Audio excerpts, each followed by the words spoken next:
Now I'm going to go ahead and introduce our speaker for today, Jennifer Hardwick. She will be our speaker for today.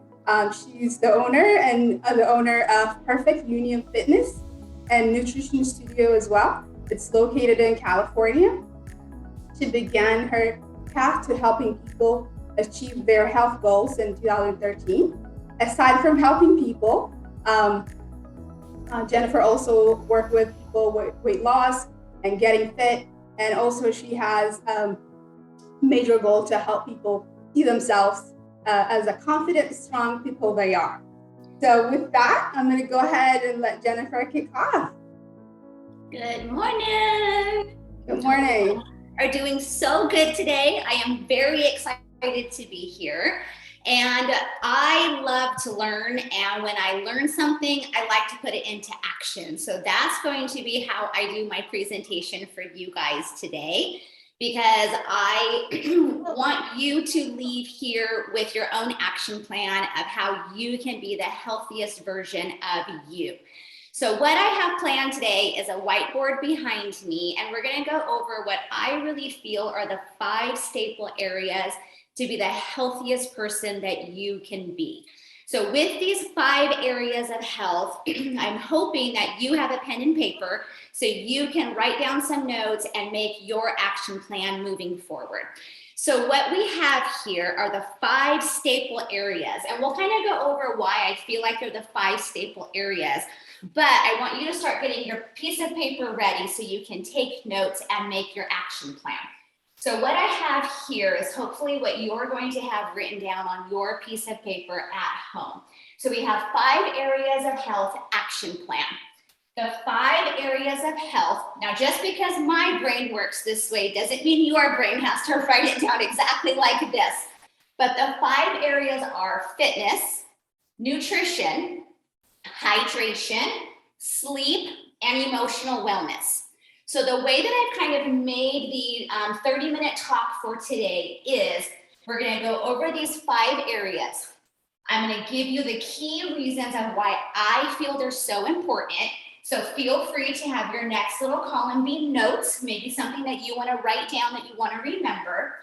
Then we're going to kind of rate ourselves. How do you feel like you're doing in fitness? Are you doing the things that I think that are the most important things to do and the reason why? Are you doing what I feel is the most important things to do in nutrition? If you are, great. Your action moving forward might be continue doing it, or we're going to actually create what should be the action for you moving forward. Now, here's the thing. I've been doing this for about 15 years now. I started with my own personal health journey, not a fitness journey. I am not a fitness person. I'm not a fitness influencer. I'm all about the health.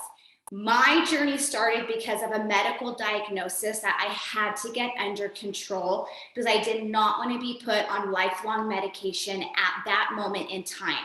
Eventually, I will have to be on a medication, but at 25 years old, I wasn't quite ready to do that yet.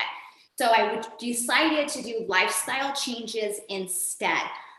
I have a very long history of being a binge eater. I do not binge and purge, I binge and keep it. Emotional eating, addicted to sugar, that has been my drug of choice for as early as I can remember. So even going back to childhood. So when I started out, I actually worked in the medical field, had my own medical diagnosis come through, and quit my job. Once I got healthy, I left the medical field and decided I wanted to open up my own fitness and nutrition studio because I wanted to help women who were in the same boat as myself. It doesn't matter if you have a medical diagnosis or not. In my personal experience, what I have come across is so many women who just struggle with their own inner demons, basically. So I decided to go back to school. I became a personal trainer. I became a holistic nutritionist, and I also became a mental health and addiction nutrition coach because I really wanted to help women stop relying on food to fill the voids. So with that said, I could have 5 women walk into my studio, and my approach with all of them are going to be totally different. And that's why I like to use the 5 areas of wellness, because that can be pretty general to everybody. But your takeaway, your current rating, and what you're going to do moving forward, that's different for everybody. Because I can have a woman come into my studio who is a rock star in nutrition. She knows what to eat. She does great. She already works out. She drinks plenty of water. But she has a newborn baby. She's not sleeping, and she's in the middle of getting divorced, and her stress is super, super high. Okay. I could also have a woman come into me who she has 0 stress. Maybe she's retired now and she's financially stable. Because she's retired, she gets plenty of sleep, but she does not work out, and she relies on sugar for energy and caffeine. And that's going to be someone who's totally different. I can have somebody come in who knows how to work out, but they're not consistent. They've been on several different diet plans their entire life, and they've always struggled with their weight. And maybe they were abused as a child, and that trauma still carries with them. You get the idea. Everybody has a different background that they're bringing to me. Everybody in my Zoom session right now has a different background.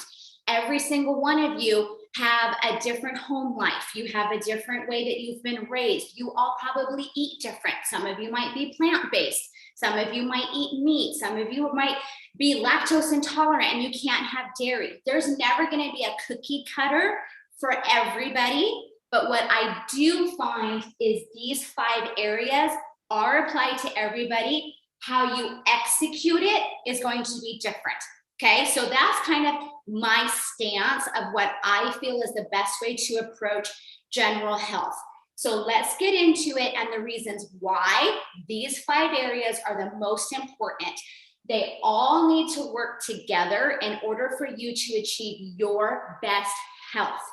Not fitness physique, just being skinny or trim or muscular. In order to do that, that takes a very special diet, very special training, very special exercise program. So I'm not necessarily talking about the aesthetics of what someone looks like. This is health. This is longevity. This is how can you sleep better. This is how can you live longer. This is how can we not get diagnosed with cardiovascular disease later on. So that's what I'm really going to be speaking to, not what we look like. Will weight loss be a benefit? Yes, absolutely. But this is going to be for health. I am all about the health. If you are healthy on the inside, you should be at your healthy weight on the outside. And I firmly, firmly believe that. We have to get healthy on the inside in order to be healthy on the outside. So let's get straight to it. So our first area is fitness. So in the notes, feel free to write some of these things down of why I feel fitness not necessarily has to be number 1. These aren't rated in what's most important. They're all of equal measure. Fitness. I strongly, strongly recommend 150 minutes in a week of exercise. What kind of exercise does that need to be? I don't care, whatever you like to do, because the exercise that you like doing is the one you're going to do. If you don't like spin, don't sign up for a spin class. If that hurts your butt and it's super boring because you don't go anywhere, you just sit there, don't do spin. You feel super uncoordinated, like you're gonna fall in a Zumba class, don't take Zumba. You're a beginner, get outside and walk. If you're in weather doesn't let you get outside, maybe the environment, maybe it's smoggy that day. I live in the Bay Area of California. It's like air quality horrible every day. But what do I do on those days? I actually get my iPad and I just walk laps around my house, watching a show on my iPad. Okay, killing 2 birds with 1 stone there. It's awesome. So you could just figure out those types of things. The exercise you like to do, that's the one you're going to do. And I'm a firm believer that if you're doing the one you enjoy, you're going to burn more calories in it because you're trying harder. You enjoy it. You like it. If you're on the treadmill and you absolutely hate it and you just are watching the clock the entire time, You're not gonna burn as many calories as if you're doing something you love to do. Weight training, running outside, gardening, anything that burns calories, getting the movement in. Once we start there, great, we can start advancing it, get consistent in it. 150 minutes over the course of 7 days is what's awesome. That's what's highly recommended. I really say anything 30 minutes and over is going to be best. If you're a beginner, can you break that up during the day? You can. I personally have just come to notice anything 30 minutes and over in one time period, that's going to get you in a better fat burning zone if weight loss is your goal. If just movement is your goal, you can totally break that up over the course of the day. So say you're somebody who has long days, long meetings. Okay, in a meeting, can we be on the phone and maybe we're walking around the office? Can we just get up and do a couple minutes of movement? Can we walk down the hallway? If we have to break it up, we have to break it up, because you know what? Breaking it up is going to be better than not doing anything at all. Okay, so with that said, here's what I want us to do. Fitness, stress release, gets the endorphins going. Movement just gets blood flow to the body. If you have any aches and pains, we can't heal unless we have blood flow to that area. Very few body parts don't get blood flow to it that can't heal on their own. But soreness, stiffness, we've got to get up and move around. So fitness is going to be important. We all know that. I don't need to spend too much time on fitness. We all know that we should be moving, right? So what I want us to do is move across here. So however you arrange your piece of paper to look like, what's your current rating? I want you to kind of think about, okay, if Jennifer says I should get 150 minutes, am I getting 150 minutes? How am I rating myself? Do I like my current fitness plan? Do I feel like my current fitness plan is doing me good? Do I feel like my current fitness plan is going to keep me healthy? Do I feel like my current fitness plan challenges me? Am I consistent? So kind of just think here, how are you doing in the fitness area of the 5 areas? Do we need to work on it? Or are we like, hey, I hit the gym 7 days a week. I'm golden there. Awesome. What's your action moving forward? Do I need to find a workout I like? Do I need to just start working out? How can I start working out? This is your personal action plan. When I have somebody walk in who's very brand new, it's 1 to 2 days a week. We don't need to start off at 150 minutes tomorrow. That's going to be overwhelming. My schedule's not ready for that yet. You ease into it. I'm somebody who's a slow and steady girl. Slow and steady wins the race. We try to change all 5 areas today. As soon as we're done at 9 a.m., you're going to fail. We have to plan it out. It will take somebody 6 to 12 months of working with me to have all 5 areas working the way they should. And then guess what? Month 3 comes around and there's a death in the family, or there's a pandemic, or something happens and it totally throws us off, because that's life. When I work with somebody, or I'm going to tell you right now, you have to be flexible in your health journey. It's never going to look the same day today. You're never going to have the same day. It's not Groundhog Day. We don't keep repeating. Sometimes we wake up at different times. We eat different foods. Stress happens. Weekdays versus weekends, or work days versus non-work days. Those might look different. There's holidays, there's birthday parties. Things happen. It never looks the same. So we're going to want to reassess this every so often, right? Because my call to action, I might finish it. I might be like, oh, look, my call to action was 2 days a week. I'm doing 2 days a week. Great. Now I can step it up. Can I do 3 to 4 days a week? Maybe I'm doing 15 minutes at a time because I'm a beginner. And maybe 2 to 3 weeks from now, I might have scheduled time to do 30 minutes. So what's your call to action moving forward? What is something you can do to start enhancing and changing and bringing in the fitness, okay? So go ahead and write that down. It's going to be different for everyone. There's no right or wrong answer here. It's you personally. What can you start doing to make fitness part of your 5 areas of wellness? The next one down is nutrition. Now, again, There's no cookie cutter plan that everybody can do for nutrition. Like I said, I can have those same 5 ladies come into my office and I'm going to design a meal plan that's going to be different for all 5 of them. There's no cookie cutter. Someone doesn't like salmon and I have salmon on the meals. Well, they're not going to eat them. And they're like, great, well, I can't eat this meal plan. Most people who come to me don't know how to swap it out. They might not know to look at the rest and be like, hey, you know what? These other ingredients that she has, maybe I'll swap it for chicken, or maybe I'm going to do tofu or whatever it's going to be. We have to keep nutrition simple, simple, simple. So here's what I say for nutrition. Nutrition, basic, calories in, calories out. All your different plans out there, whether it's paleo, keto, intermittent fasting, whatever it may be. At the end of the day, the only way you're going to lose weight is to be eating in a deficit.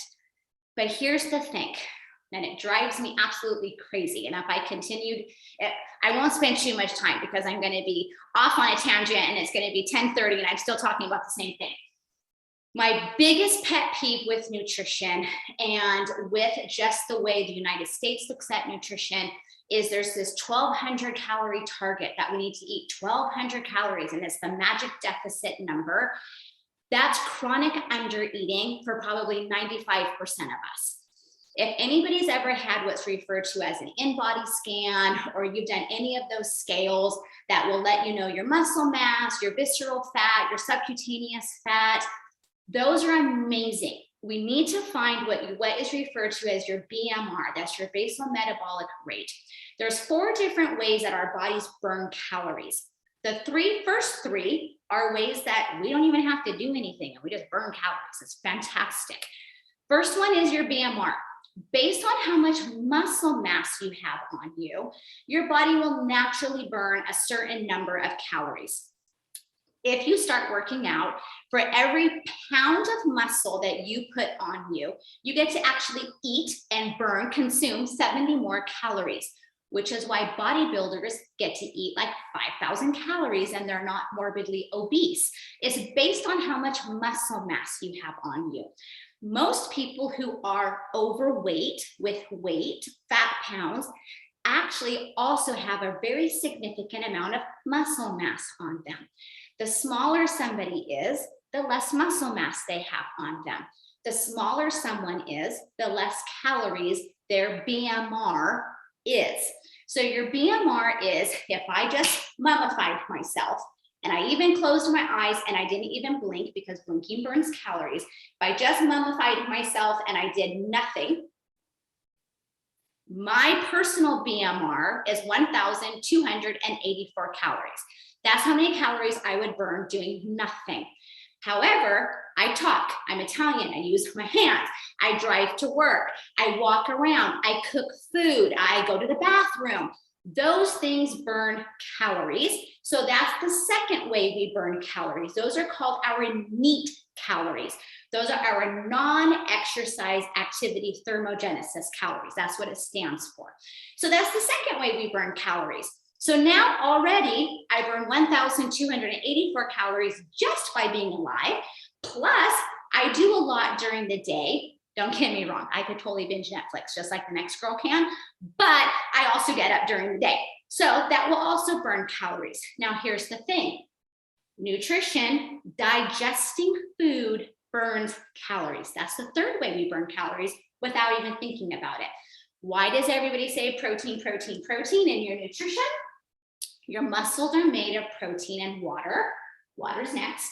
Muscles are made of protein and water. We want to keep that beautiful muscle mass on it so that we burn more calories during the day just by being alive. We have to feed those calories with protein. We're not eating enough protein, which is the most under-eaten macronutrient for the United States. Anyway, carbohydrates and fat, we can eat those no problem. Hitting protein is a little bit harder. So we want to try to get as much protein, plant-based or animal-based protein that we can to keep that BMR up. But here's the kicker. This is the beauty of protein. You burn 30% of protein calories just by digesting it. Amazing. It feels like a free food. It's great. Your carbohydrates, we burn 5 to 12% of those calories, depending on the carbohydrate that we ate, and we burn 0% of our fat calories. Now, don't stop eating avocados, don't stop eating salmon. You can still cook with oil, all the things, but just be aware if your overall diet, not diet to lose weight, diet of what you're eating during the day, consists of more fat foods, even your healthy fat foods, that's going to kind of sabotage us a little bit. So we want to make sure we're having a good balance of protein, carbohydrates, and fats. So with that said, that 1,200 calorie marker, ixnay it. Stop eating only 1,200 calories. If you have access to finding out what your BMR is, and there's plenty of mathematical equations on the internet that you can Google to help you find your BMR if you know what your body fat percentage is. And that will really tell you if you're trying to gain weight or lose weight. We cannot eat anywhere at or near our BMR. So if you have access to finding out what exactly your body composition is, you're going to be golden in the nutrition portion, okay? So current rating, just like fitness, I don't need to tell you how you should be eating. We all kind of know how we should be eating. We all know what's healthy and what's not healthy. So I don't feel like I need to spend a ton of time in that portion. So current rating, how do you think you're doing? Do you think that you're eating more fat foods, all carbohydrate foods? A carbohydrate, anything that's grown on a plant is a carbohydrate. Fruits, vegetables, grains. So that's going to be your carbohydrate food. So how do you feel like you're doing in nutrition? Do you feel like you overeat? Do you feel like you undereat? Are you consistent? Here's the thing. One of my also biggest pet peeves, besides people undereating accidentally, is inconsistency. If you eat and you're like, oh, I work out with a trainer or I have a nutritionist and I'm at my 1,500 calories Monday through Friday, and then the weekend comes around and okay, we're at 3,000 calories because we drank them on the weekend or we're partying it up. Well, what's the point in being super regimented Monday through Friday? To me, it's all about the consistency. How can I be 7 days a week? Our bodies thrive on predictability. That's going to come in key with sleep as well. We have to have the predictability. Your body feels most stable with that. When it's predictable and your body knows what's coming in bite after bite and it can start to regulate that, that's when you're going to start achieving the health goals that you want in the nutrition compartment. So, how's your current rating? Are you consistent? Do you eat balanced? Do you eat vegetables? Are you getting your fiber in? So what's your current rating with nutrition? And what's your call to action moving forward? Where do you feel like you can bump it up? Do you need to eat breakfast? Do you need to eat more protein? Maybe you're going to go find where's the nearest in-body scan and you're going to just find out what is my body composition? What's my starting point? So what's your call to action? What are you going to do to boost nutrition? Small tweaks. It doesn't have to be a big, huge change. You don't need to turn vegan, vegetarian tomorrow. What is one small thing that you can do to enhance nutrition moving forward? So now let's get to hydration. Most people are dehydrated, not dehydrated to the point you're going to be hospitalized, but we're not nearly drinking what we should. Rule of thumb is half of your body weight in ounces of water. So if you're 200 pounds, 100 ounces of water is what you should be drinking. Now, do I say that that's rule of thumb for everybody? No, because what have I keep saying? There's no cookie cutter plan for everybody on the planet. I like to say somewhere between 65 and 80 ounces of liquid that's not alcohol or caffeinated, okay? So if you're drinking bubbly water, you're drinking a non-caffeinated tea, you're having lemonade. Now, some of these things, obviously, we don't want to be drinking, 100 ounces of lemonade because that's a heck of a lot of sugar on you and acid in your stomach. But anything that's not caffeine or alcohol counts as hydration. Some of your foods have hydration as well. Does it have to be plain water? No. Add something to it, totally fine. Whatever just makes you drink up is great. So hydration. It could be half your body weight in ounces of water, or somewhere between 65 and 80 ounces, I think is a good amount of hydration that someone should have. Now, like I said earlier, with our protein, muscles are made of protein and water. So here's the thing. If you go find one of those in-body scans and you go do those in-body scans, it's going to tell you exactly how much water you have in you. If on the scan, you're super hydrated one day, and then you do your scan 6 weeks later and you're not as hydrated, your fat cells are going to absorb that. It's going to come out of your muscles and it's going to be absorbed by your fat cells on your scan. That's what the water retention is. Here's the other thing with water, a carbohydrate. If your diet, again, not dieting to lose diet, what you eat during the day, is a lot of carbohydrates. Carbohydrates and water molecules are magnets to each other. That's why we retain water and we're bloated. For those of you who still menstruate around your cycle, same thing, we hold on to water as well. So there will be times during the month that if you're somebody who steps on the scale daily, just know your water fluctuates daily. If you start working out, and fitness, one of your goals here is maybe to start working out. Maybe you're going to start lifting weights. Just know by doing that, again, you're going to be holding on to water in your muscles. So you might be heavier the day after a big, heavy workout, just because your muscles are pumped and full of all of that water. So water is great for us. Water is going to help with energy. Water is going to help with stiffness and muscles. Water even helps ligaments and tendons. So we want to make sure we're getting enough water just to function good. Most people don't realize it, that afternoon lull when we kind of like run to the vending machine or we want to make another cup of coffee. I always tell people, if you can get 16 ounces of water in you, trust me, it's going to give you the same effects as that cup of coffee will. Try it first. If you still feel like you need something, grab something. So what I want you to do now, very, very quickly, because we have 2 more to quickly get through. You know, it's on water. How do you drink water? Are you doing it? Are you not doing it? What's water? Who knows, right? Or I'm golden. I have a gallon every single day. I don't even need to do anything in this department. And what's your call moving forward? Call moving forward might be, I'm going to buy myself a cute little water bottle so that I remember to drink water. Maybe it's going to be, I'm just going to start drinking it. Maybe it's going to be, I want to go find a flavor that I could put in it so that I will drink it. So what's your call to action? Sleep and emotional wellness. These are the 2 that nobody likes to talk about. Everybody likes to think being healthy is exercising, eating right, and drinking some water. And sadly, it's not just that. Sleep and emotional wellness, I find, really are the 2 most neglected and the 2 almost as important as just moving your body, eating healthy. We all know the benefits of those things. But sleep and emotional wellness, here's the thing. Sleep and emotional wellness, they both live in our endocrine system. Endocrine system is going to consist of your thyroid, your adrenal glands. So it's like our HPA axis. Our hormones live in the endocrine system, and it's the hormones that are going to be our weight loss, weight gain hormones. And people don't quite understand the correlation because we're just not taught it. And it's not that we don't care, we just don't know. And we can't fix what we don't know, right? Which is why you're here in the Zoom session with me.